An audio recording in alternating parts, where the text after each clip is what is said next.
There's a reason why we need to pay very close attention to this prophecy. It says, "Woe to you, O destroyer, you've not been destroyed."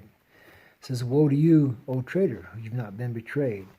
When you stop destroying, you'll be destroyed. When you stop betraying, you'll be betrayed. The question is, who is this destroyer the prophecies talk about?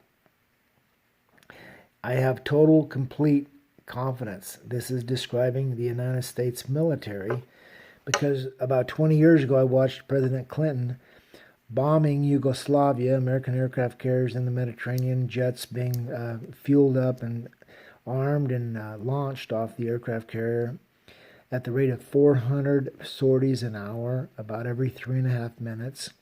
That volume of destruction was sustained for 78 days in a row, 24 hours a day, nonstop, over 31,000 jet loads of bombs. Well, what is alarming about this is now President Trump has actually announced about a year ago that the war on terror is over, that ISIS has been beaten badly. They used to be dominant, but they're not so dominant anymore. And therefore, we're stopping. When you stop, you'll be destroyed. It says, "Woe to the betrayer," or the traitor, who's not been betrayed. A betrayal is coming.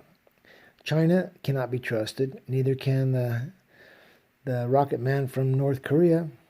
They can pretend to be going along, and at the last minute, it's going to get ugly. Because this chapter continues to say, right over here, that the brave men cry aloud in the streets, the envoys of peace weep bitterly. I wonder, what's an envoy of peace? Would that be a high-level government official who devoted a large part of their life to trying to keep the peace and working on treaties and preventing from happening what apparently it did happen? All their efforts were in vain. Why? Because they're weeping bitterly. The highways are deserted. There's no travelers on the road. This happens definitely with an EMP attack where modern vehicles are disabled and cannot move. This, the treaty's broken. The treaty's broken is happening between Putin and Trump because Reagan and Gorbachev signed a treaty that they're saying is no longer effective. And so it talks about your breath is a fire that consumes you. People are burned as if to lime. It's totally talking about nuclear. Who can dwell with the consuming fire? Who of us can dwell with everlasting burning? And it's a question, but the answer is he who walks righteously. If you speak what's right, reject gain from extortion, keep your hand from accepting bribes. It says,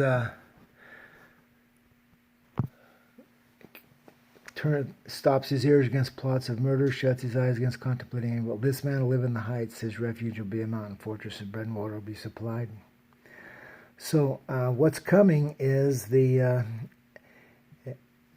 it's going to hit the fan. Because it's coming when? When is this going to happen? It tells you when will people be burned to lime? When will the brave men be crying in the street? How can your breath be a fire that consumes you? All you have to do is walk into a radiation-contaminated zone where the radiation dust is blowing around without a respirator, inhaling the contaminated dust, and your breath will begin to burn inside. Radiation burns. And so when it says, "Woe to you, O destroyer, you who have not been destroyed," and this country's never been destroyed. World's wars have come and gone, and we've remained basically undamaged.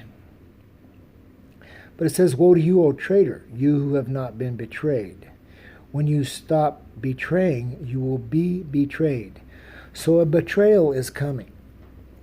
And how can the United States be referred to as a traitor?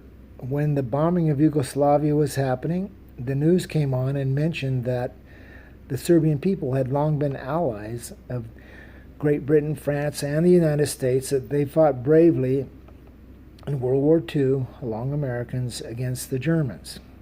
So this is a nation that was our ally. And so we have attacked and just bombed the holy crap out of a nation that was on our side in previous wars. So that is definitely a betrayal. But the Bible is telling us when. That's why I have the words when underlined. When will this happen? When you stop betraying. Excuse me. We're at the point right now where this is happening. And it's going to be, we got less than 5 months to be ready, because I got other videos talking about the when in June. Summer's near.